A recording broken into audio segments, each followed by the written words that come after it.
Yo, what's good with y'all boys? It's your boy, another one time back with another video in stream, you know what I'm saying? Today, we are going to go over a little short video. It's only 8 minutes long. I may knock out 2 videos if I feel like it, but we're gonna go over how I go viral every time I post with a clothing brand step by step. Because it's 8 videos, I'm gonna try, sorry, I said 8 videos. 8 minutes. I'm gonna try to talk. I'm gonna try to talk mo. You know what I'm saying? I'm gonna try to like actually, you know, say some stuff. But we just really watch it for real. But yeah, let's get into it. Today I'm going to talk about something called content component optimization for clothing brands. Now, before we get into it, I want to say that this is a video about content that guarantees growth for your clothing brand. So if you're here to learn how to grow your clothing brand using social media content, then watch the entire video because you're going to need this. So in a piece of content for a clothing brand, what are the pieces involved? What are the components? There's the video itself. We also have the music. We have the thumbnail, and we have the overall message or the storyline. And you may find that there are other components involved, but for now, these are the main components we're going to go over, but the more you can list out, the better. But now we're going to go further into each component and break them down. So for example, in the video itself, you have the location, your background. Next is your props. Are you showcasing the product? Are you using unique elements to make it stand out? So we're going to use a piece of content from Mercha as an example to break this down for you. Now Mercha put out a video and it got 18 million views. And it's because they use this exact content component optimization system that we're about to talk about. So when they filmed their heat reactive puffer jacket, they went out into the mountains, which was their location. They used fire and water to actually test the jacket on camera, showing how it reacts to the conditions. And that made the content more engaging and product focused. Another component is the actors. These could be models, influencers, or just people wearing the product in a way that fits the brand's vibe and so forth. Now for the music. Music is important because it sets the vibe. You could have the beat matching the cuts in the video. You can include voiceovers and most importantly, sound effects. Now for storyline and thumbnail, we're going to get back to those, but those are also important. Another thing I do want to add in terms of components is the avatar. We can go into the outfit, hairstyle, makeup. All of that helps define the visual identity of your brand, but we'll get back to that in a few. So this is step 1, listing everything out. Now the second step is optimization. So the whole idea of content component optimization is about looking at every single part of your brand's content and asking how can we maximize the potential of this piece of content going viral by maximizing the virality of each single component. For example, using actors. How can you increase the virality with the people involved in the content? Using props, how can you make them more attention grabbing and involved with the actual product? Using your location or your background.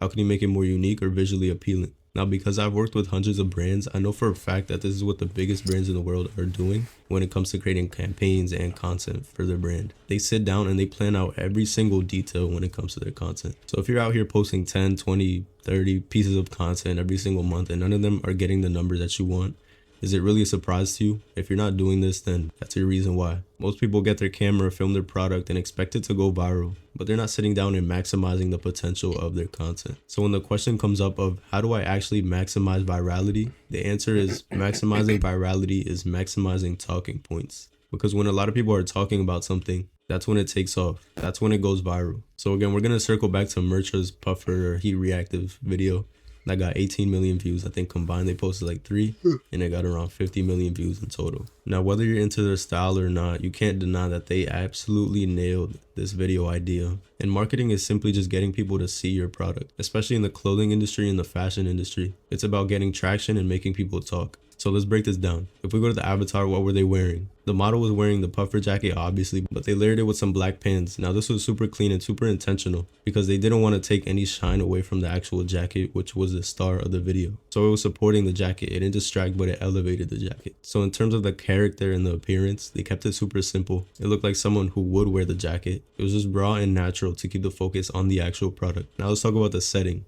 They filmed this in the mountains, wide open spaces, snow, everything, but it wasn't a random choice. The environment amplified the durability message of the jacket, plus it created high contrast with the heat reactive colors popping against the natural background. Now the props is where it gets pretty cool. They use fire and water, literal elements, to show off the jacket's features. Fire brought out the heat reactive color changes and the water did as well. Now the heat reactive effect was a big contributor to the actual video going viral because it made people stop, rewatch it, and share it as well. As for the actors, it wasn't a huge production, Just a couple of people, one modeling the jacket, another helping with the fire and the water. It felt authentic, but it wasn't overproduced. And that made it relatable but also impressive. The point is, every single component was optimized to spark conversation. People weren't just commenting about the jacket. They were talking about the fire, the mountain, the color changing effect. That's how you get people to stop scrolling, watch the full video, and talk about it. Now let's talk about the audio side of things. Even though Mercher didn't use any music, it did use sound effects, and they used them strategically. The sound of the fire, the water, all of these sounds made the video feel more immersive and more real. It wasn't just silent visuals. But regardless, let's talk about the music in short form content because it is super important. Now, when it's used right, it can be a complete game changer for you. The right music choice can make a product demo, a product video feel cinematic, feel emotional, or it could even make your customers feel hype about the drop. Just think about how many TikToks go viral just because of the music attached to the video. So when you're choosing music for your clothing brand content, just ask yourself, does this fit the vibe of the actual video? Does it make someone want to stop scrolling? If it's about your product and you're showing off the details, then use the music and line it up with the cuts in your video. If it's storytelling content, you can use music to control the emotional flow. Now, another thing is that you don't need high production to create good content. Merch's video wasn't really high budget, but they maximized all of their components. And that's what makes a difference. It's not about fancy equipment. It's about the components. If you can hook people with the visual, the setting, the props, the product, and the audio, even if you film it on an iPhone, you can go viral. Let's take a look at Broken Planet, for example. A brand that manages to go viral multiple times a week. They don't rely on overly produced content, high budget content. In fact, their approach is completely the opposite. It's raw, it's real, and it's organic. For example, you'll often see them walking around different cities, filming themselves in real time, capturing the vibe that they're trying to portray, the lifestyle that they're trying to portray. It's not about the cool edits or having everything perfectly framed. It's about showing authenticity and connecting with their audience on a deeper level. And it works because people love that raw energy that they bring and that sense that they're just regular people in the Broken Planet clothing. When we talk about their avatar, they embraced a look that connects with their audience. It speaks to them. Their style, the way they walk around the city, how they interact with other people, it all feels genuine. It's not a perfect, polished influencer vibe. It's real people showing a lifestyle that resonates. And that's where the connection happens. And as for props, it's not super expensive. It's about everyday items that resonate with their audience. It could be them hanging out in the park, street food, or being with their friends in an urban setting. These little things bring their brand down to earth and make it a little bit more relatable for their audience. Location is another huge component for them. By walking around different cities, they give their audience a sense of place. And for their followers, these places feel authentic and something that they can relate to. It's not about trying to impress with them. It's about representing a culture and a lifestyle that their audience wants to be a part of. And they also capitalize on timing very well. The fact that they post super frequently keeps them at the forefront of their audience's mind. They don't let their content go stale. They keep it fresh, they keep it real, and they keep it aligned with what's happening current time. They're always on top of trends, and by doing that, they maximize their engagement because their content feels relevant in real time. Now, in terms of audio, they're always using the trending music and using music that aligns with the other components. Sometimes they even include some street noise and what's going on around them as well. And this gives it a deeper sense of realness that connects with the audience again. So the takeaway here in this video is to maximize your components. Don't overthink it. You don't need a high production video to go viral. If you can make your content authentic and relatable with your audience, then you're already halfway there. Broken Planet's success comes from their authenticity, their consistency, and having a story to tell. So if they can do it with organic content, so can you. Now, if you want to skip the struggle of having to figure out your content, then click the first link in the description if you want to work with us. We're only working with people who are serious about growing their brands. So only apply if you're serious because it's guaranteed that you'll grow your brand with the system we place inside of your business. Now, other than that, I'll see y'all in the next video. What's up, y'all? Dang, Jar here bro, back with another video, and in this video, I'll be I didn't even say anything, but I think, well, I got a couple stuff I want to say. But nah, man, I ain't gonna lie, that was real. Like, you know what I'm saying? I had nothing to say to that. Like, all I could do is just sit there and just listen and, you know what I'm saying? Be like, damn, okay, I need to start doing it. And actually, so the last video we watched, I don't know if all y'all watched it. If not, you should watch it. It's about the fastest way to grow your clothing brand. And this is when Minda D, he talks about, posting, how, people will post one time, two times a day, whatever. And and that ain't none, you know what I'm saying? He talks about you need to really be posting like 10 times a day. You post 10 times a day for every month. That's 300 chances a month to go viral, right? So And I remember that last video I was saying that when you do that too, you need to make sure you're constantly improving, because the more you post, the more you do something, the better you're gonna get. So as long as you're trying to improve, while you sitting there posting, you finna improve. You know what I'm saying? So I think what he said is real, low key. And I feel like that's why, now I think about it, that's probably why my first drop failed, because I didn't post enough content for it. You know what I'm saying? I sat there, I posted a couple, I went, ATL, made a couple stuff, and I only posted a little bit. You know what I'm saying? I didn't really, I didn't really sit down and really make content to post like 10 times. I didn't post 10 times a day and all that, this and that. You know what I'm saying? Which I should have. I really should have. So now this drop, I know I'm gonna make my little accounts and I'm gonna really start posting on 3 different accounts, three times in one day on each account. You know what I'm saying? And I feel like, shoot, if you add these and he was also talking about how you like there's B-roll footage, like there's main footage and B-roll footage. So the main footage would be like basically like that video idea the dude showed. It would be stuff like that, right? So your main videos you'll post, and then like the just regular post of videos will be like B-roll footage where you'll, like, let's say you get a model and and you just have them, you just take photos of them and take videos of them moving around or whatever, and then just make random videos with that footage every day. You know what I'm saying? And then the main footage is what you really put your mind into, like, okay, like an actual cinematic or whatever you want to do. You know what I'm saying? And I didn't think about that. Like, it's kind of like, and then if you see this dude on the screen, it's like if you take, when I was watching his video on the marketing and stuff like that, like making 50K, he was talking about a low intent and high intent products. I mean, sorry, marketing like videos. So I'm like, okay, boom.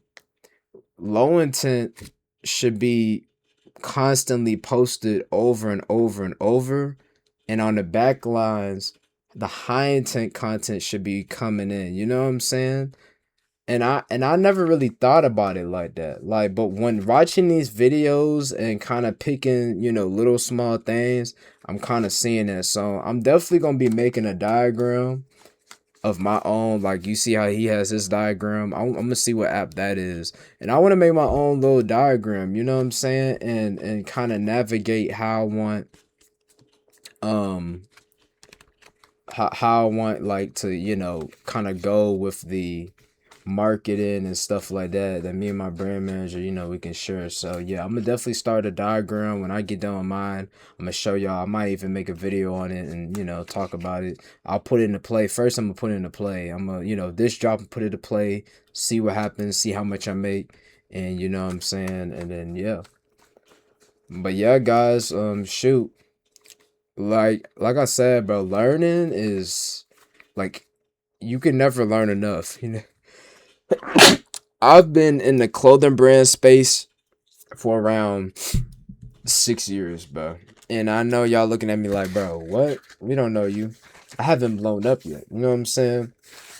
But ever since I was young, I've always wanted a clothing brand. I literally tried. I used to be on Big Cartel. I used to be on Big Cartel in the little free plan where you can only have 5 products. I used to be on there. I had my little Cricut printer, and I used to print out like little things, bro. I think I started like 11 or 12 clothing brands, and I started quit it.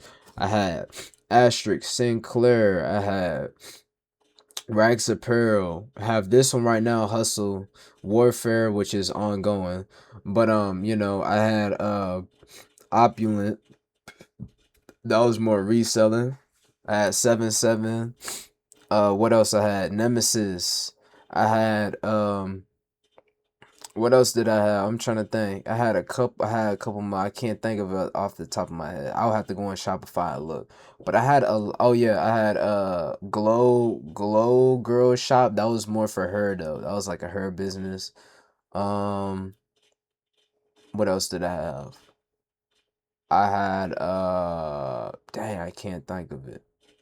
I had some more, but that's 8 right there off the top of my head. I had like 2 to 3 more. I can't think of the names though, but yeah. Whole thing is, bro, the whole thing is that you gotta keep going, bro. It's not gonna happen overnight, especially with the clothing brand, bro. It's not gonna happen overnight, man. I don't even know if my next drop is really what's gonna blow me up. You know what I'm saying? Like I'm sitting in front of y'all right now. Like I don't know which drop is I'm gonna blow. I may blow up off my 30th drop. You know what I'm saying? You never know. All I know is it's gonna happen. You know what I'm saying? It's definitely gonna happen. So it is what it is, man. Oh, they doing. Sorry, I'm watching some. But yeah, man. So that's really it for the video, bro. W gems from that dude. W gems from this dude on the screen. I might add this little video on my thing to watch. Actually, now I think about it, he got some good videos. I'm gonna subscribe to him. Oh, it's already it's already on there. But yeah, man. I'm gonna go ahead, edit all that, make my little accounts, stuff like that. And yeah, peace, guys.